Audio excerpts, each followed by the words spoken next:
Man, I love that truck. I could watch that all day.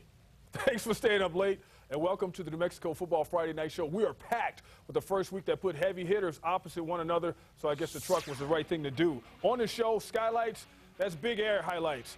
You can't get any higher than that. Stand on top of the house, you still need to get higher. Spirit stick, you know who won. Warriors.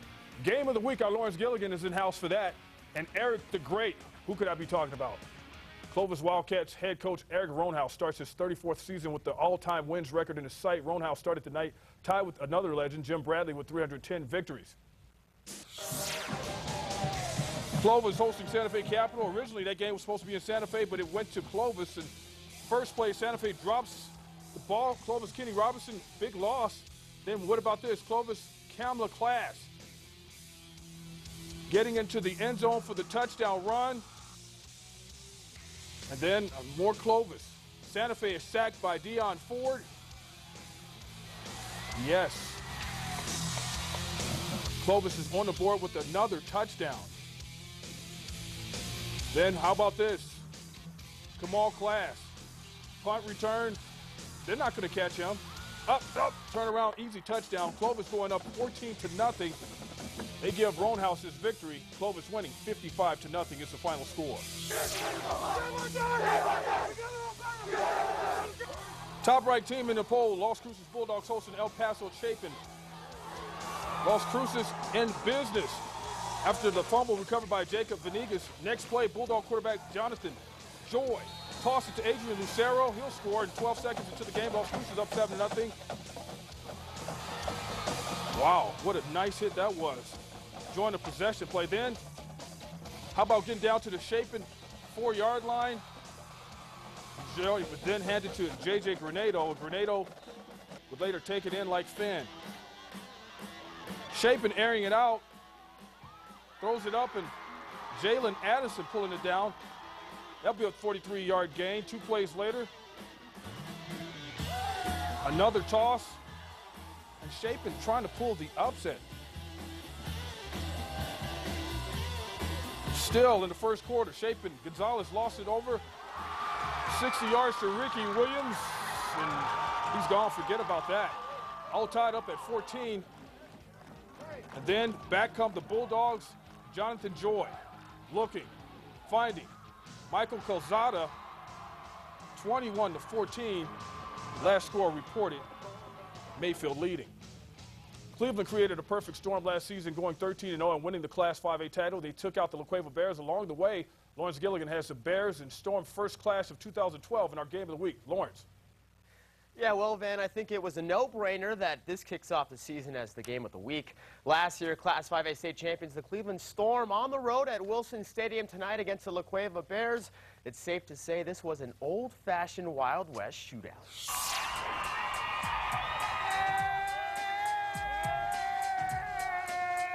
Both teams ready to go. Storm quarterback Keon Hami making his debut for Cleveland as quarterback Cole Gauchi is in his freshman year with the Lobos. Easy for Hami when you have this guy in your backfield. First quarter, it's Ramel Jordan with the ball, and he sniffed 6 for more than 10 yards out. It's 6-0 Cleveland.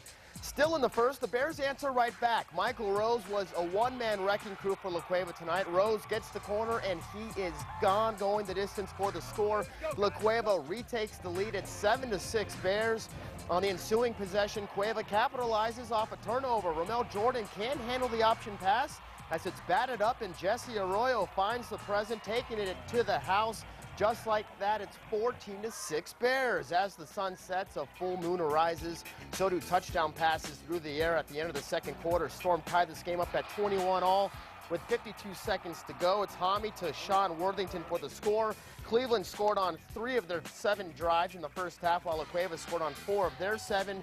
20 seconds to go. It's Zach Silva going deep to his boy Michael Royce. What an incredible catch right there. Rose making the grab in traffic, giving the Bears a 28-14 lead. La Cueva goes on to take care of Cleveland in the Class 5A season opener for both schools. 45-21 is the final. Amazing. Quarterback's a phenomenal throw, and Michael Rose, he was making plays like that last year, and he just continues to keep making them.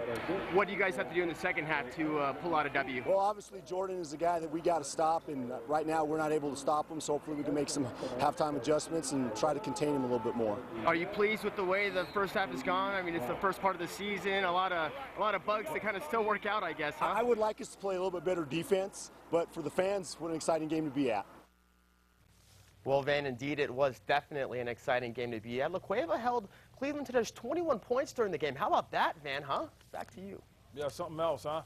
Well, thanks, Lawrence. I know we'll see you later. Our attention returns to southeastern New Mexico, where the Roswell Coyotes roll out the red carpet for the Carlsbad Cavemen at the Wool Bowl.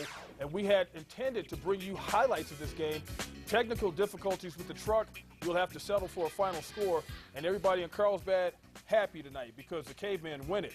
20-6 is the final. Cibola taking on Valley at Milne Stadium tonight. We start with Cibola on the move in the fourth quarter, and the band playing. Pitch to Albert Gallegos. He finds a seam, churns out some nice yardage. Then quarterback Bo Colvin finds Esteban Herrera in the flat. He finds room to roam. Sticking right the right side of the ball, Robert Armillo gets stuffed but bounces outside and stopped just short of the goal line. He smelled it, he just couldn't get there. That's all right because Herrera caps the drive as he punches it in for the touchdown. And Valley would hold Cibola on defense and win this one late, 31-28. The Valley Vikings, Coach Judge Chavez meeting up against his former assistant as the new head coach of Valley, Marcellia. Now, don't be surprised if the Rio Rancho Rams are one of the last teams standing at the end of the season. A talented Rams team with a big offensive line start the season at home, hosting the Highland Hornets. Down the road, the Bernalillo Spartans played host to Taos.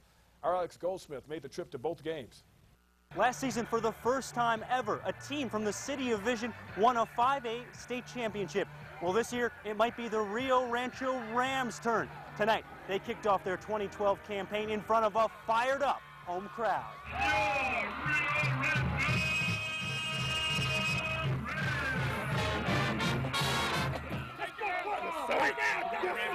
The Rams wasted no time. First offensive play of the season.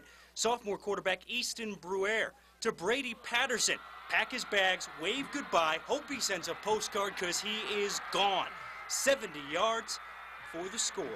The Rams would score on their fourth offensive play too, and then on their seventh offensive play, it's Bruere airing it out.